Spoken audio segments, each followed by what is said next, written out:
I'm going to do what I've done for the last 40 years. I'm going to spend every waking hour of my life trying to secure the independence of Scotland. And so are all the people here. So let's unite with that first of all. We all want independence. We're all going to deliver independence. It's great to see so many people here. I think no matter what the official figure is, and there's always a difference between the official figure and the real figure, we've got about 3,000 plus people here, and it's great to see them. And thanks to All Under One Banner for organising this and for everybody who turned out. I don't know what the weather was like here on the 6th of April, 1320, but I think we've got more people here. We've certainly got more bikers here than they had in 1320. Now, the world's changed a lot in 700 years. It's changed a lot in 70 years. It's changed a lot in the last 2 years. Over in the visitor centre that we passed, there's a wonderful tapestry made by a group in Arbroath called the Red Lichty Sewing Group. If any of them are here, thank you for doing it. But the problem is they couldn't display it because the pandemic came along. So what they were waiting for was this commemoration. And we've had to put this commemoration off for 2 years. But we're commemorating, we're looking forward and we're looking backwards today. And we're looking at the unexpected effect of the pandemic, and we're looking at something else. We're looking at the historical continuity we have here as the people who stand for Scottish self-determination with those who stood for it here 702 years ago. You know, there are some things that make it important to be human. And one of them is the good that we can do each other, not to divide, but to unite. And we do that good by respecting each other, and we respect the right of self-determination for individuals, and we expect it for nations. And that's what we assert here today, the right of self-determination. Scotland isn't bigger or brighter than anywhere else, but it's just as good as anywhere else. And we cannot and will not be denied the rights that others rely on. We will not be imposed upon, because up there at the Abbey, when they signed that declaration, they signed something that said, government is a matter of consent, not imposition. That's the choice of how we organise ourselves. We have the right to choose our government. And that's a truth that doesn't change. It was true here 700 years ago, and it's true here today. But it's still not being heard in some places. And one of those places is 10 Downing Street. Forget the fine words. Forget the lies. If the Tories believed in self-determination, they would be expressing it here.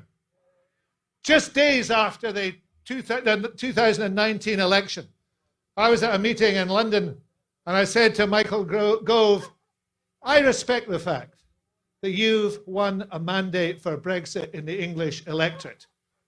It almost stuck in my craw to say it, but I said it. It would stick in my craw now because we know it was illegally gained on Russian money, but I said it. What they have to say now is that we have the right. There is no doubt, no question, we have the right. Rooted in 700 years of history, we have the right to self-determination. You asked about the mandate. The mandate holds. The mandate will be honoured. The referendum will take place. A bill will be introduced into the Scottish Parliament. A bill will be introduced to the Scottish Parliament, and it will pass. Just as soon as the Scottish people say. Not a minute before, yes, and I hear them saying it. We're now through the pandemic.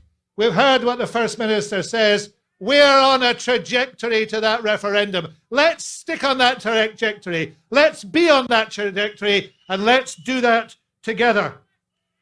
If the people of Scotland choose to have that referendum, and they have chosen, then that's fine. And if anybody chooses to stop them, whether that be Boris Johnson or anybody else, they will choose to try and stop not the SNP and the Greens in government, not the Scottish Parliament. They will choose to stand against the Scottish people. They will stand against what the Scottish people said they wanted 702 years ago, to ensure that government flowed from the people, not down but up. And that is what we will have. That challenge will challenge us as a movement. Because when that bill passes the Parliament, we will be on that trajectory. And we have to do something that we did not do in 2014. We have to win that second referendum. That has to be the last referendum, because it's a referendum that chooses our freedom. And we have to make sure that we honor the commitment made here 700 years ago.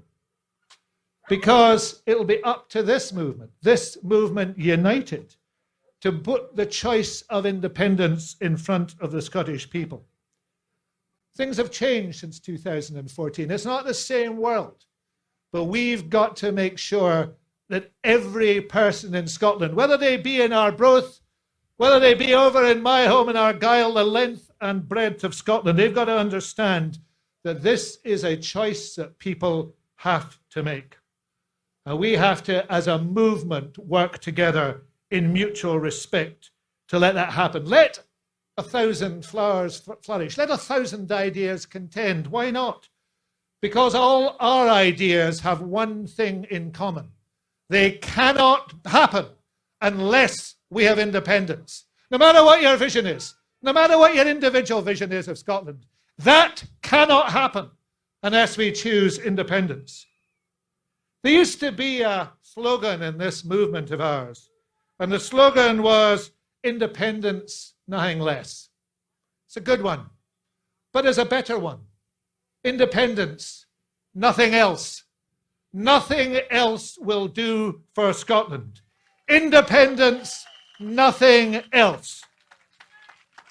Nothing else will allow us to recover from the pandemic, overcome the damage of Brexit, step into the world again, the equal of all our neighbours, and keen to stand shoulder to shoulder with them in the defence of peace, of prosperity, and yes, the defence of self-determination.